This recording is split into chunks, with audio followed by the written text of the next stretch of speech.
আপনারা দেখছেন আরকে নিউজ বাংলা। রুহুল কবির রিজভী। বিএনপির প্রস্তুতি চূড়ান্ত পর্যায়ে রয়েছে।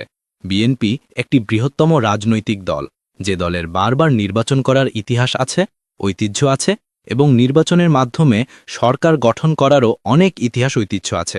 বিএনপি আবার অগণতান্ত্রিক ফ্যাসিবাদী শক্তির যে পাতানো নির্বাচন, সেই পাতানো নির্বাচনকে বয়কট করে সত্যিকার যথার্থ এবং সত্য যে নির্বাচন, সেই নির্বাচনের পক্ষে দৃঢ় অঙ্গীকারবদ্ধ একটি দল। সেই দলের প্রস্তুতির কোনো ঘাটতি নেই, চূড়ান্ত প্রস্তুতি আছে। এবং তফসিল ঘোষণার সাথে সাথে বিএনপির আরও যে প্রস্তুতিগুলো থাকা দরকার, সেই প্রস্তুতিগুলো তখন নেওয়া শুরু করবে। এমনি প্রার্থী বাছাই আপনারা দেখেছেন যে ইতোমধ্যে ঘোষণা করা হয়েছে প্রার্থী। এটাই তো নির্বাচনের জন্য সবচেয়ে বড় কাজ। তো সেই কাজটি হয়ে গেছে। তো সেই ক্ষেত্রে আমার মনে হয় যে বিএনপির প্রস্তুতির দিক থেকে তার কোনো ঘাটতি নেই। বিএনপি নির্বাচন করার জন্য একেবারে পুরোপুরি প্রস্তুত রয়েছে। রুহুল কবির রিজভী। সরকার আগে থেকেই একই দিনে, অর্থাৎ জাতীয় নির্বাচন এবং গণভোট একই দিনে হওয়ার ব্যাপারে তারা দৃঢ় অভিমত ব্যক্ত করেছেন। বাংলাদেশ জাতীয়তাবাদী দল এবং বাংলাদেশের আরও অনেক গণতন্ত্রকামী রাজনৈতিক দল, যাদের ফ্যাসিবাদের বিরুদ্ধে সংগ্রামের ঐতিহ্য রয়েছে এবং যারা সংগ্রাম করেছেন, প্রত্যেকে এই ব্যাপারে একমত যে একই দিনে জাতীয় নির্বাচনের সাথে গণভোট হওয়া উচিত। এই ব্যাপারে এদেশের মানুষ, সাধারণ জনগণ এবং আমি দেখেছি যে সরকারের অনেক উপদেষ্টারাও এই বিষয়ে কথা বলেছেন। আজকে আমি দেখলাম যে অর্থ উপদেষ্টা তিনিও বলেছেন এবং সরকারও এ ব্যাপারে একমত রয়েছেন। এবং এটাই জনগণের চাহিদা, আকাঙ্ক্ষা, এবং আশা করি সরকার সহমত হবেন জনগণের এই আকাঙ্ক্ষার প্রতি। এবং জাতীয় নির্বাচন এবং গণভোট একই দিনে হবে এবং সেই ক্ষেত্রে যথাযথ দায়িত্ব পালন করবে সরকারের প্রশাসন এবং নির্বাচন কমিশন, এবং সেটা পালন করবে দেশের স্বার্থে, জনগণের স্বার্থে এবং সংবিধানের স্বার্থে। সব স্বার্থেই এটি হওয়া উচিত বলে সবাই মনে করে, আমরাও মনে করছি, এবং এটা হবে বলে আমার দৃঢ় বিশ্বাস। আমরা আগে দেখেছি যে একটা প্রশ্নই রাখা হয় অথবা স্পেসিফিকভাবে পয়েন্ট করে করে রাখলে পরে মানুষ এটা বুঝতে পারত। এটা যেটা উনি বলেছেন আমি দ্বিমত পোষণ করি না, তবে এখন কিভাবে রেখেছেন এটা সম্পূর্ণ প্রজ্ঞাপন আকারে এটা প্রকাশিত না হওয়ার পর তো আমরা এই ব্যাপারে কোনো মন্তব্য করতে পারি না। আগে দেখা যাক কি হয়। আমি প্রথমেই বলেছিলাম যে এখানে কোনটা হ্যাঁ কোনটা না জনগণ কিভাবে দেবে এই ব্যাপারে সুস্পষ্ট ছিল না। তো সরকার কিভাবে করেছেন আগে এটা আমরা দেখে নেওয়ার পর তখন মন্তব্য করব।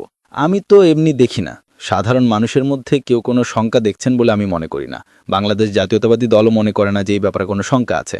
কারণ মানুষের মধ্যে বহুদিন পর একটা অবাধ সুষ্ঠু নির্বাচনে অংশগ্রহণ করার, নির্বাচনে যারা ভোটার বা ভোট দেওয়ার একটা আকাঙ্ক্ষা আছে, তাদের মধ্যে একটা উদ্দীপনা আছে। তারা একটা আনন্দমুখর পরিবেশে নির্বাচনে ভোট দিতে চায়। তো এই যে আনন্দমুখর পরিবেশ, সেই পরিবেশ বিঘ্ন হওয়ার মতো আমি এখন পর্যন্ত কোনো নিদর্শন দেখছি না, বা কোনো উপাদান যে ভেসে উঠেছে সমাজের মধ্যে সেটাও দেখছি না। বরং একটি অবাধ সুষ্ঠু ইনক্লুসিভ নির্বাচন রমজানের আগেই অনুষ্ঠিত হবে, যেটির অঙ্গীকার সরকার করেছেন, এবং সেখানে প্রত্যেকটি ভোটার এবং রাজনৈতিক দল স্বতঃস্ফূর্তভাবে অংশগ্রহণ করবেন, এই আমার দৃঢ় বিশ্বাস। দেখুন, নির্বাচনের প্রাক্কালে বিভিন্ন রাজনৈতিক দল তার রাজনৈতিক এজেন্ডা নিয়ে, ইশতিহার নিয়ে মানুষের কাছে হাজির হবে।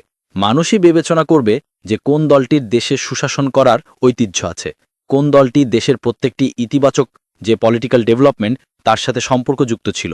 আমাদের স্বাধীনতা যুদ্ধ, আমাদের গণতান্ত্রিক সংগ্রাম, ৯০ জুলাই কোন দলটির আদর্শের প্রশ্নে অবিচল থেকে তারা আদর্শ এবং মানুষের প্রতি যে অঙ্গীকার ভঙ্গ না করে, তারা তাদের লক্ষ্যবস্তুতে লক্ষ্যে স্থির থেকেছে, সেটা মানুষ জানে এবং বিচার করে। এবং বিএনপি যেই ক্ষেত্রে একক চ্যাম্পিয়ন একটি রাজনৈতিক দল, যাদের স্বাধীনতার ঐতিহ্য আছে, তাদের প্রতিটি গণতান্ত্রিক সংগ্রামে অংশগ্রহণ করার ঐতিহ্য আছে, এবং যাদের বাকশালের একটি অন্ধকার গহ্বর থেকে, একদলীয় দুঃশাসনের গহ্বর থেকে বহুদলীয় গণতন্ত্র প্রতিষ্ঠা করার যাদের ঐতিহ্য আছে, সেই দলটির প্রতি মানুষের মমত্ব, ভালোবাসা থাকবে, এটা স্বাভাবিক এবং এখনও আছে।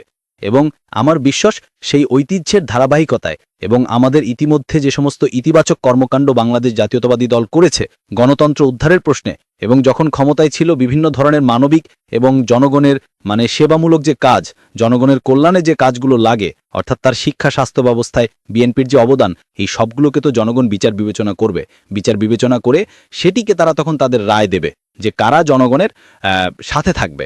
তো এটা একটা দিক। আরেকটা দিক হচ্ছে যে খুব উগ্রভাবে ধর্মকে ব্যবহার করা, এটা কখনোই যুক্তিসঙ্গত নয়।